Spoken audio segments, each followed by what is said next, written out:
जय जिनेंद्र दर्शकों, आपका पुनः स्वागत है आपके अपने चहीते कार्यक्रम समस्या आपकी समाधान हमारे में। कोरोना का पीरियड चल रहा है, ओमिक्रॉन की लहर चल रही है हमारे पूरे देश में, देश ही नहीं पूरे विश्व में चल रही है। आशा करती हूँ आप सभी अपने घर में स्वस्थ होंगे और जितनी भी सावधानियां हैं वो जरूर से जरूर आप उसको बरत रहे होंगे। कार्यक्रम में आज हमारे साथ पुनः हमारे बीच मौजूद हैं वर्ल्ड रिकॉर्ड होल्डर, जी हाँ, अंतरराष्ट्रीय वास्तुविद ज्योतिषाचार्य। इनके बारे में शब्द मेरे पास कम है क्योंकि इन्होंने जितनी सिद्धियां प्राप्त करी है, ये जब आप इनकी वाणी सुनेंगे मृदुभाषी, हम वेलकम करते हैं गुरुजी। बहुत बहुत आपका वेलकम है हमारे चैनल में, हमारे कार्यक्रम में। पंडित अजित शास्त्री गुरुजी का बहुत बहुत स्वागत है। धन्यवाद धन्यवाद खुशी, धन्यवाद जी। तो गुरुजी, आज जो हम कार्यक्रम कर रहे हैं उसमें एक बहुत ही प्यारा सा एक प्रश्न है हमारे बीच में कि लोगों के घरों में हम अधिकतर देखते हैं कि कोई ना कोई पेट का प्रचलन आजकल बहुत है। कोई डॉग रख रहा है, कोई पैरेट रख रहा है, तो किसी के घर फिश है, तो बहुत सारी चीजें रखे ही रहते हैं पेट के लिए। टॉर्टॉइज है, तो क्या ये पेट का होना हमारे घर में शुभ है? क्योंकि कहीं ना कहीं भगवान ना करे कि एक आयु तक ही वो हमारे साथ रहते हैं, तो क्या उससे कुछ प्रभाव पड़ता है हमारे घर पे? चाहे वह जानवर हो जी, चाहे वह घर का कोई सदस्य हो, जी, जी, घर का कोई नौकर चाकर हो, जी, जी, जब तक वो लेकिन लंबे समय तक साथ में रहता है उससे पारिवारिक संबंध जुड़ जाता है, आत्मिक संबंध जुड़ जाता है। और स्पेशली फॉर कोई जानवर को पालते हैं तो उनसे और ज्यादा आत्मिक संबंध जी, बन बहुत जाता है। ज्यादा टच हो जाते हैं क्योंकि और अभी तो ऐसा प्रचलन है कि डॉग्स मदर, डॉग्स पेरेंट के नाम से आजकल हर कोई वो कर रहे हैं। जी जी बिल्कुल बिल्कुल। जी। तो ऐसी स्थिति में मैं एक बात को कहना चाहूंगा कि पहले क्या हुआ था कि पहले को तो कुछ समय में कितना बदलाव आया। जी, पहले के समय में कितना बदलाव आया। पहले घर के बाहर लिखा रहता था अतिथि देवो भव, बिल्कुल अतिथि देवता के समान है। जी, जी, जी, समय बदला, गाना आ गया अतिथि कब जाओगे। बिल्कुल। कुछ दिनों बाद वो भी बदल गया, वहां लिखा रहने लगा सुस्वागतम। हाँ जी, समय बदला, वो भी हट गया, अब लिखा रहता है दरवाजों के सामने वेलकम, जी, वेलकम। अब वो भी बदल गया समय, अब दरवाजे पे लिखा रहता है कुत्तों से सावधान। ध्यान रखिएगा, इस समय बदलते जा रहा है जी। और समय के बदलाव के साथ व्यक्ति बदलते जा रहा है। जानवरों को रखना शास्त्रोक्त विधि के अनुसार उचित नहीं माना गया, ज्योतिष के अनुसार भी नहीं माना गया, क्योंकि जी, उसमें जी, जी। उसकी अगर मृत्यु होती है तो आपको सूतक पातक का भी दोष लगता है। तो इनके उसमें मृत्यु में भी लगता है?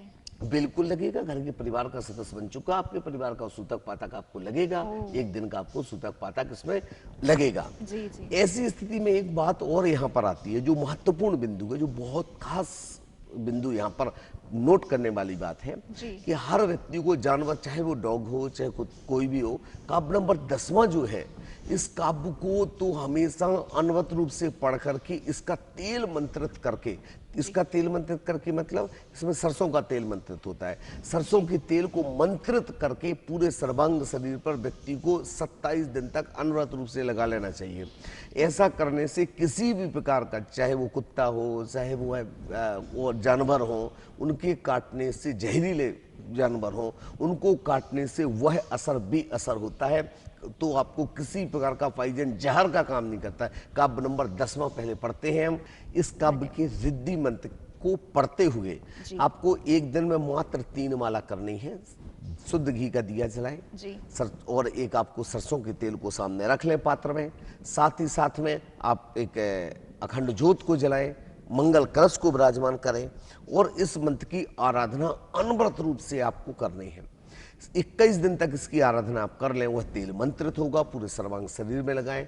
दूसरी बात आती है कि प्रश्न ये था कि जीव को पालना या नहीं, तो मैं तो इसके बिल्कुल शास्त्रोक्त के अनुसार, ज्योतिषी के अनुसार जीव को पालना उचित नहीं है और नहीं पालना चाहिए। वो उनका जो स्थान है, उनको जंगल में खुले छोड़ दो, उनको अपना जीवन अपने हिसाब से जीने दो। बिल्कुल, कहीं कि सारे जीव जंतु भी स्वतंत्र है, उन्हें अपने हिसाब से ही रहना उचित है।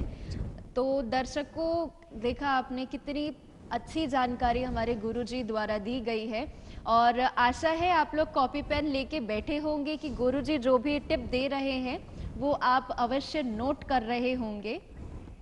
हम अगले प्रश्न की ओर बढ़े उससे पहले मैं अपने बंधुओं को बताना चाहूंगी कि आपके स्क्रीन पर जो दिए गए नंबर है उस पर आप कांटेक्ट करके, संपर्क करके हमारे गुरुजी से सीधा सीधा बात कर सकते हैं।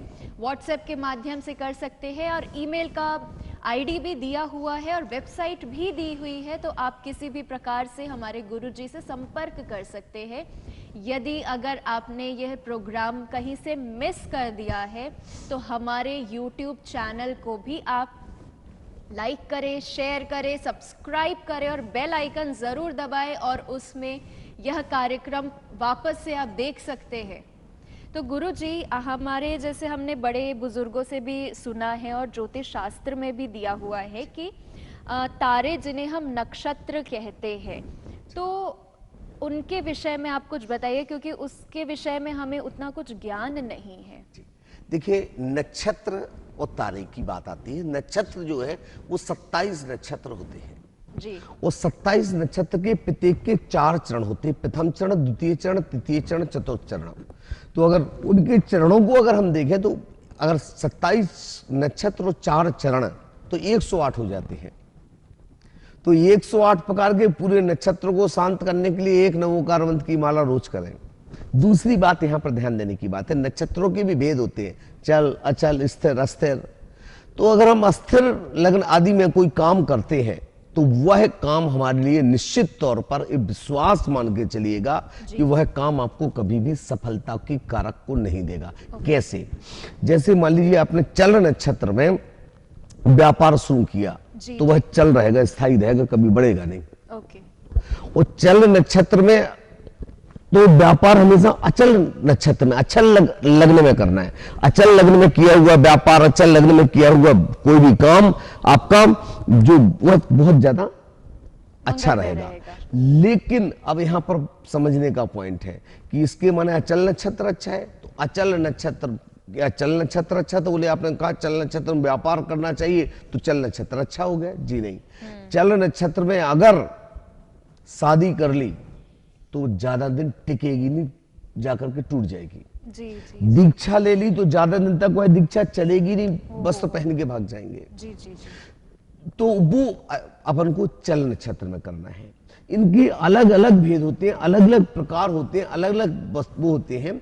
जब नक्षत्र के आधार पर जब किसी जातक का, किसी बच्चे का जब जन्म होता है तो जन्म के समय चरण निश्चित हो जाता है कि इसका स्वाति नक्षत्र के प्रथम चरण, द्वितीय चरण, तृतीय चरण या चतुर्थ चरण किस चरण में जन्म हुआ। जी।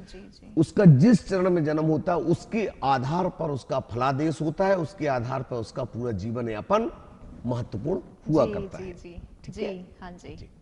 नहीं तो गुरुजी, हम नक्षत्र जैसे आपने बताया चल और अचल, तो हम उसे किस प्रकार से पहचान सकते हैं? नहीं, पहचानने के लिए तो ज्योतिष शास्त्र को पढ़ना पड़ेगा। जी। कि उसके, और दूसरी चीज इसमें अपन आजकल नेट पर भी डालो, आज हम एक कार्य करना जा रहे हैं तो चल नक्षत्र क्या, चल नक्षत्र है, इस प्रकार की जानकारी आजकल हमारी वेबसाइट के माध्यम में भी आप डाल सकते हैं, निःशुल्क वहां पर है। आप प्रश्न पूछ सकते हैं, आज हम एक कार्य करना चाह रहे हैं, ये चल है कि ये चल है, नक्षत्र है, आज के दिन काम करना शुभ है या अशुभ है, तो हम निःशुल्क वहां से, आप वहां पे जैसे ही वहां पर अपना नाम, डेट ऑफ बर्थ, आपका समय और आपका प्रश्न डाल के सबमिट करते हैं, तुरंत हमारे यहाँ से लगभग 2 घंटे 3 घंटे में हम वापस वेबसाइट को चेक करते हैं, तुरंत हम आंसर आपको रिप्लाई वहीं पर भेज दिया। बहुत बढ़िया। शायद ही कहीं इतने फास्ट सर्विस में आपको कुछ जानकारी प्राप्त हो जाती है। जी। कोई बहुत ही कम ही ऐसे लोग हैं जिन्होंने इतने जल्दी लोगों के समस्याओं का समाधान किया है। दर्शकों, गुरुजी ने जैसा बताया कि जो वेबसाइट दी गई है उसमें आप अपनी जानकारी, अपने सवाल, अपने कोई भी किसी भी प्रकार के प्रश्न को आप जरूर से लिखें और उसे आप हमें सेंड कीजिए और ये पूर्णतः निशुल्क है, तो ज़रूर से हमारे गुरुजी से संपर्क कीजिएगा। तो गुरुजी, एक और प्रश्न मन में आ रहा है, जब हम नक्षत्र की बात करते हैं तब इसमें हम कहीं ना कहीं ग्रहण भी हमारे जीवन में होता है, और ग्रहण, चंद्र ग्रहण है, सूर्य ग्रहण है, तो लोग कहते हैं कि ग्रहण में कुछ भी काम नहीं करना चाहिए, अशुभ ही कहते हैं, और कुछ भी चीज खाते हैं तो उसे बोला जाता है कि जब ग्रहण लगा है तो उस बीच, उस दौरान, उस पीरियड में जो भी रहता है तो उसको आप या तो किसी गाय को खिला दीजिए या किसी पेट को खिला दीजिए, या कहीं पे भी आप उसे डंप कर दीजिए, फेंक दीजिए, उस चीज का सेवन ना करें। तो ऐसा होता है गुरुजी कि ग्रहण में भी शुभ या अशुभ का कुछ कारक रहता है ग्रहण? सबकी ये सूतक पातक आदि बात कही, सनातन धर्म में इसका उल्लेख जरूर आया है। जी जी। तो जैसे कहते चंद्र ग्रहण चल रहा है, सूर्य ग्रहण चल रहा है, तो गर्भवती महिला को बाहर नहीं निकलना। सूर्य ग्रहण है तो सूर्य की रोशनी में अगर बाहर निकलेंगे तो गर्भ मिसकैरेज होएगा, ये सच है। चंद्र ग्रहण के टाइम रात में नहीं निकलना। दूसरी बात यहाँ पर आती है, अगर स्किन डिसीज हो जाती, किसी को खुजली हो जाती, पूरे चर्म रोग हो जाता, बहुत चीजें हो जाती हैं, तो पूरे शरीर को ढक के निकले, ये सच्चाई है, क्योंकि उसके उस समय वैसे रिफ्लेक्शन पड़ते हैं। ये वैज्ञानिक कारण है इसका बहुत बड़ा, उसको समझना। लेकिन दूसरी बात आती है कि एकमात्र कि चंद्र ग्रहण सूर्य ग्रहण सिर्फ अशुभ है, नहीं साहब, ये सबसे बड़ा शुभता का भी कारण है। शुभ का कारण किस प्रकार, मतलब क्योंकि हमने बचपन से वही दादी नानी वगैरह से सब तो यही सुना है कि जब ग्रहण हो तो कोई शुभ कार्य ना करो। और मैं कहता हूँ ग्रहण है तभी शुभ काम करो। क्या बात है, क्या बात है, क्या शुभ काम करो बताता हूँ मैं आपको। जी जी जी। आपको उस ग्रहण के दौरान अगर आप कोई जाप करते हैं जी, आप किसी प्रकार की साधना करते हैं जी, चाहे भक्तांबर की साधना हो, चाहे किसी भी प्रकार की साधना हो, उस दौरान अगर आप करते हो तो 1000 गुना फलदायी होती है। जिसकी आपको 1000 माला करनी है, वो मात्र ग्रहण के दौरान 100 माला भी कर लोगी तो 1000 की माला के बराबर का फल मिलेगा और वो सिद्धि प्राप्त होगी। चंद्र ग्रहण और सूर्य ग्रहण के टाइम किसी भी मंत्र की जाप आराधना करके अगर आपको सिद्धि करना है तो उस समय सिद्धि की हुई 100% सिद्धि को ही प्राप्त होगी। बाकी 365 दिन में, बाकी के दिनों में अगर आप करेंगे तो प्रयास करते रहेंगे, सफलता ना मिले। उस दिन एक काम करना चाहिए आपको, एक आसन करो, उपवास करो, नीरस भोजन करो और उस दिन लगातार अनवरत रूप से तीर्थंकरों की जाप आराधना करें, भक्तांबर का ध्यान करें, तो वह आपके लिए अनेक शुभ का कारण बनेगा। वो आपके सारे जीवन के कष्ट भय उपद्रवों को दूर करने में सहायक सिद्ध होगा। बहुत बढ़िया गुरुजी, बहुत बहुत ही ज्यादा, मतलब हमें ज्ञान क्या बोलना चाहिए, हम यहाँ जब से आपसे हम बातचीत कर रहे हैं तो इतनी सारी ज्ञानवर्धक बातें हमको सीखने को मिली है, तो बहुत ही ज़्यादा अच्छा लगता है जब आपसे हम बात करते हैं। और जब हमारे दर्शक आपसे जुड़ते हैं तो कहीं ना कहीं हमारे दर्शकों को भी बहुत सारी जानकारियाँ प्राप्त होती है गुरुजी। लेकिन इन सारी समस्याओं के साथ में एक बहुत ही आम सी समस्या है, लेकिन वो आम समस्या हमारे लिए बहुत ज़्यादा क्या बोले उस चीज़ को, तकलीफदायी हो जाती है, क्योंकि आजकल के लोग डिप्रेशन, टेंशन, मानसिक तनाव से जूझ रहे हैं, काफ़ी ज़्यादा परेशान है। कहीं कार्य उनका सफल नहीं हो रहा है तो टेंशन होता है, बच्चा नहीं पढ़ पा रहा है तो टेंशन होता है, बहुत सारी चीज़ है। तो गुरुजी कृपया इस चीज़ का निवारण करें कि वो टेंशन, डिप्रेशन, मानसिक तनाव को वो कैसे दूर करें अपने पास। बहुत बढ़िया, बहुत सुंदर। देखिए, अगर आपको मानसिक तनाव, टेंशन चल रहा है जी, डिप्रेशन में है आप, और चूंकि मैं तो देखता हूँ आज की डेट में हर व्यक्ति को कुछ ना कुछ टेंशन तनाव तो है ही जी, बड़े हो या छोटे हर किसी को तनाव है। हाँ, चाहे पढ़ाई का हो, चाहे व्यापार का हो, चाहे नौकरी का हो, चाहे किसी प्रकार का हो। जी जी जी। लेकिन इसके लिए सबसे बेस्ट तरीका होता है, बाजार में मलयागिर चंदन आता है। चंदन के भी कई भेद हैं, जैसे मलयागिर चंदन है, मलयागिर चंदन के अलावा लाल चंदन है, हिमगिरी चंदन है, कई प्रकार के सफेद चंदन है, बहुत चंदन के भेद हैं। जिसमें मलयागिर चंदन जो होता है, उस मलयागिर चंदन के पेड़ में हजारों सांप लिपटे रहते हैं।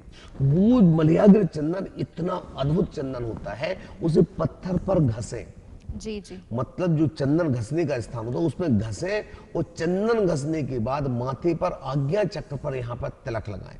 जी जी जी। तिलक लगाने के बाद आप ध्यान करें जी,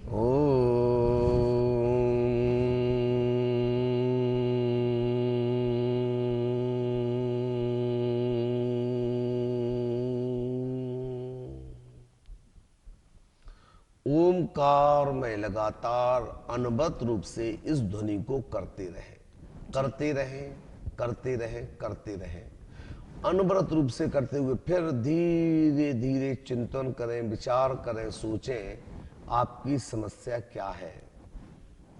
वह समस्या धीरे धीरे सनई सनई आपसे दूर जा रही है, धीरे धीरे सनई सनई आपसे परे हटते जा रही है। जैसे ही आप सोचेंगे, चिंतन करेंगे, अपने आप फर्क पड़ेगा। दूसरी बात, ओमकार की ध्वनि अनेक प्रकार की समस्याओं को अपने आप सुलझा देती है। ओम तो डिप्रेशन में है व्यक्ति, तनाव में है, डेली सुबह बैठ करके संध्या बेला में डेली